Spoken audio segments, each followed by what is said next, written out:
அனைவருக்கும் வணக்கம். இன்றைய பதிவில் நம்ம பார்க்க போகிற விஷயம் என்னென்னா, கடந்த ஒரு 20 நாளாக மாடித்தோட்டம் வைத்திருக்கக்கூடிய நம்மளுடைய நேயர்கள் நிறைய பேர் தொடர்பு கொண்டாங்க. நல்லா பயிர் வந்துக்கிட்டே இருக்குங்க, பசபசன்னு வந்துட்டுருக்குங்க, திடீர்னு காஞ்சு போயிடுதுங்க. நல்லா வந்துட்டுருக்கு, ஒரு கிளை மட்டும் காயுது, அப்படியே செத்து போயிடுது. நல்லா வளர்ந்து வந்துகிட்டே இருக்குது, இலையெல்லாம் சுருண்டு தொட்டோம்னா காஞ்ச மாதிரி ஒரு அமைப்பு வந்துடுது. நம்ம இந்த உழவும் ஏர்வும் ஆரம்பித்த காலத்துலேருந்து இந்த 1.5 வருடமாக திருப்பி மாடித்தோட்ட நேயர்களுக்கு சொல்கிறது என்னென்னா, நீங்கள் கொடுக்கக்கூடிய தண்ணீரோட அளவை குறைங்க. நீங்கள் தினசரி தண்ணி கொடுக்கணும்னு முடிவு பண்ணிட்டீங்கன்னா, ஒரு டம்ளர் எடுத்து வச்சுக்கோங்க. அந்த டம்ளரில் தண்ணி மோண்டு டெய்லி காலையில் ஊற்றுங்க.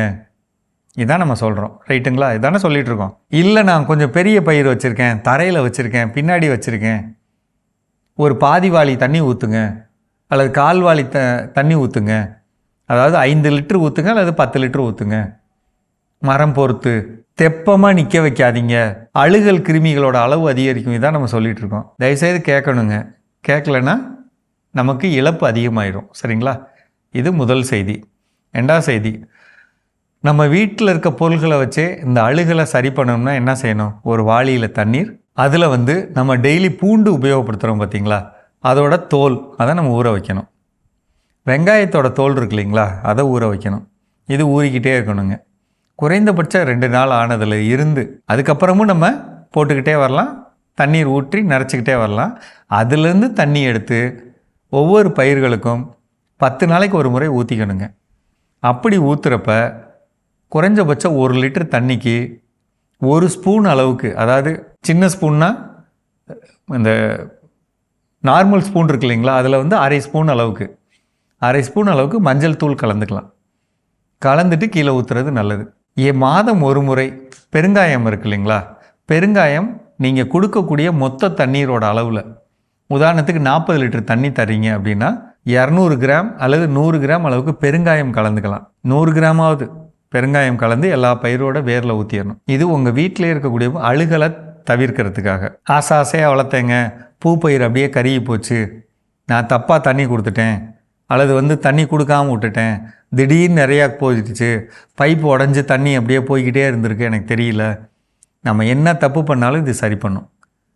10 நாளைக்கு ஒரு முறை செய்யலாம், அல்லது 15 நாளைக்கு ஒரு முறை செய்யலாம். என்னென்ன? பூண்டோட தோல், மஞ்சள் தூள், பெருங்காயம். ஓகேங்களா?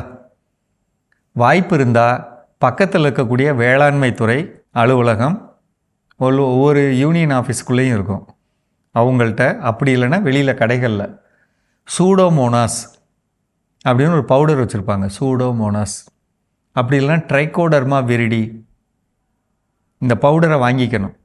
1 ஸ்பூன் எடுத்து ஒரு தொட்டிக்கு தண்ணியில் கலச்சி அப்படியே கீழே ஊற்றி விட்டுறணும். 15 நாளைக்கு ஒரு முறை அல்லது மாதம் ஒரு முறை. கண்டிப்பாக இதை கொடுத்துட்டோம்னா இனி வரக்கூடிய மழைக்காலம், அதுக்கப்புறம் வரக்கூடிய வெயில் காலத்தில் நம்ம பயிர்கள் எந்த விதமான சூழ்நிலையும் மீறி நல்லா வளர்கிறதுக்கு வாய்ப்பு இருக்குங்க, சாகாமல் இருக்கும். அடுத்த முக்கியமான விஷயம், ஒவ்வொரு பயிர்லையும் பார்த்தா அதோட தொட்டியோட கீழ்ப்பகுதியில் காய்ந்த இலைகள் விழுந்திருக்கிறது நியாயம், அதில் ஒன்றும் ப்ராப்ளம் இல்லைங்க. ஒரு சில நேரம் அந்த காய்ந்த இலையே பார்த்திங்கன்னா அழுகல் வாடை தரும். அழுகல் வாடை தர மாதிரி அமைப்பு இருந்தாலும் அதெல்லாம் எடுத்து விட்ருங்க. காய்ந்த இலைகள் இருக்குது, அதெல்லாம் எடுத்துருங்க. நோய்வாய்ப்பட்ட வெள்ளை கலரில் மாறின இலை இருக்குது, அதெல்லாம் எடுத்துருங்க. அதெல்லாம் நம்ம திருப்பி பயன்படுத்த வேண்டிய அவசியம் இல்லை. ஆகக்கூடி நம்ம இந்த உயிரியல் பொருள்களை, அதாவது சூடோமோனாஸ், ட்ரைகோடர்மா விரிடி, இதோட தூளை நம்ம பயன்படுத்துகிறதோ அல்லது நம்ம வீட்டில் இருக்கக்கூடிய காய்கறி கழிவுகளை பயன்படுத்துகிறப்ப பூஞ்சை தொற்று இல்லாமல் மாடித்தோட்ட பயிர்களை சிறப்பாக கொண்டு வர வாய்ப்பு இருக்குது. முயற்சி பண்ணி பாருங்கள்.